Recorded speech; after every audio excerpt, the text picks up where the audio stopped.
Hello viewers, আশা করি আপনারা সবাই ভালো আছেন। তো আজকে ছোট্ট একটি ভিডিও নিয়ে আসলাম। ভিডিওটি শুরু করার আগে একটি কথা না বললে নয়, যারা এখন ইউটিউব চ্যানেল সাবস্ক্রাইব করেন সাবস্ক্রাইব করে রাখবেন। তো আজকে ভিডিওতে যে চার্জিং পোর্ট, এটা টাইপ সি চার্জিং পোর্ট আমি কীভাবে চেঞ্জ করে থাকি। তো চেঞ্জ করলে অনেকেই আছে চেঞ্জ করতেছে এবং 5 থেকে 6 দিনের মধ্যে আবার চার্জ হচ্ছে না এবং চার্জ স্লো হচ্ছে। তো এই প্রবলেমটি আসলে কোথা থেকে হয় তা নিয়ে আজকে আপনার সাথে শেয়ার করব। একটা চার্জিং পিন যে চেঞ্জ করার যে কিছুগুলো বিষয় আছে, চার্জিং পিনের অনেকগুলো লেয়ার থাকে, সেই লেয়ারগুলো অনেকে আছে যে মিসিং করে ফেলায়। মিসিং করে যদি অনেকগুলো লাইন, প্রত্যেকটি লাইনেরই কাজ রয়েছে, যে ডাটা প্লাস ডাটা মাইনাস, অনেকগুলো লাইন আছে যেগুলা আসলে আমাদের বোর্ডের সাথে স্পষ্ট না হওয়ার কারণে চার্জ স্লো হয় এবং ফাস্ট চার্জিং হচ্ছে না।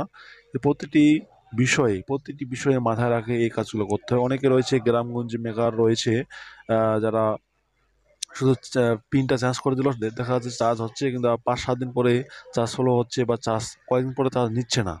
এই বিষয়টি হচ্ছে যে এখানে কিছু গুলো রয়েছে, সেগুলোকে আসলে আপনারা দেখতে পাচ্ছেন যে আমি আগেই আয়রন দিয়ে আমি সেগুলোকে ক্লিন করে নিয়েছি এবং ক্লিন করার পরে আমি হটগান দিয়ে এই চার্জিং পোর্টটি স্মুথভাবে ওঠাবো, কোনো ধরনের যেন লেয়ার না ওঠে। একটা লেয়ার যদি এখানে উঠে যায় তো কোনো ধরনের প্রবলেম হতে পারে। তো দেখতে পাচ্ছেন আমার এখানে প্রত্যেকটি লেয়ারই স্পষ্ট আমরা দেখতে পাচ্ছি, কোনো ধরনের কোনো সমস্যা হয় নাই। কারণ যারা যারা নতুন রয়েছেন, অবশ্যই আপনার এই বিষয়গুলি খেয়াল করে আপনার কাস্টমারের ফোন কখনোই আপনারা নষ্ট করার চিন্তা ভাবনা করবেন না। কাস্টমারের ফোনটি আপনি সুন্দরভাবে যদি আপনি সার্ভিস করে দিতে পারেন, তাহলে আপনার ওই কাস্টমারটি আবার আবার নেক্সট টাইমে আপনার কাছে অবশ্যই আসবে।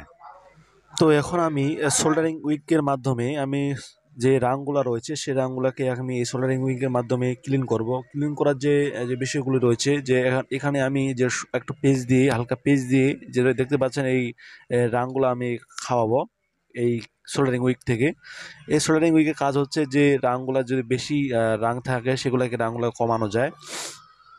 তো দেখতে পাচ্ছেন এই যে আমার যে ফুটাগুলো রয়েছে সেই ফুটাগুলো আমরা এখন দেখতে পাচ্ছি, তার মানে আমার যে রাংগুলো ছিল সেগুলো পরিষ্কার হয়ে গেছে এবং পিনটি আমি খুবই আলতোভাবে লাগাইতে পারবো, কোনো ধরনের উঁচা নিচু কখনোই থাকবে না। তো দেখতে পাচ্ছেন আমি যে এখন পিনটা সেট আপ করতেছি, পিস কত সুন্দর লাগতেছে। তো এখন আমি পেজ দিয়ে এই পিনটিকে আমি এখন সোল্ডারিং আয়রন দিয়ে এখন আমি সুন্দরভাবে বসাই দেবো। এটা হচ্ছে রাং, রাঙের পেস্টটা হচ্ছে রাঙের কাজ করবে। তো দেখতে পাচ্ছেন কি সুন্দরভাবে পেস্টটা দেওয়া মাত্রই লেগে যাচ্ছে।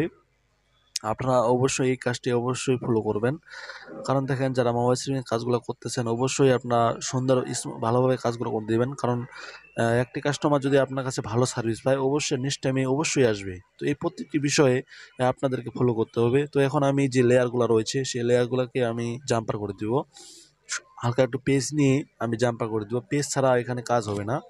তো একটু পেস্ট নিয়ে নিলাম, পেস্ট দেওয়ার পরেই যে রাংগুলো রয়েছে অতি সহজে গলে যায়। তো দেখতে পাচ্ছেন এটি আমি এখন জাম্পার করে দিচ্ছি। কোনো এখানে তাড়াহুড়া করা যাবে না। আমি প্রতিনিয়ত কাজগুলো করতেছি, এই জন্যই আমার কাছে কোনো ধরনের মিস হচ্ছে না। আপনারা যারা নতুন রয়েছেন এবং আপনারা অবশ্যই প্রতিটি বিষয়ে খেয়াল করবেন। কাস্টমারের ফোন কখনোই আপনারা ক্ষয়ক্ষতি করবেন না এবং সুন্দরভাবে কাজটা করে দিতে করার চেষ্টা করবেন।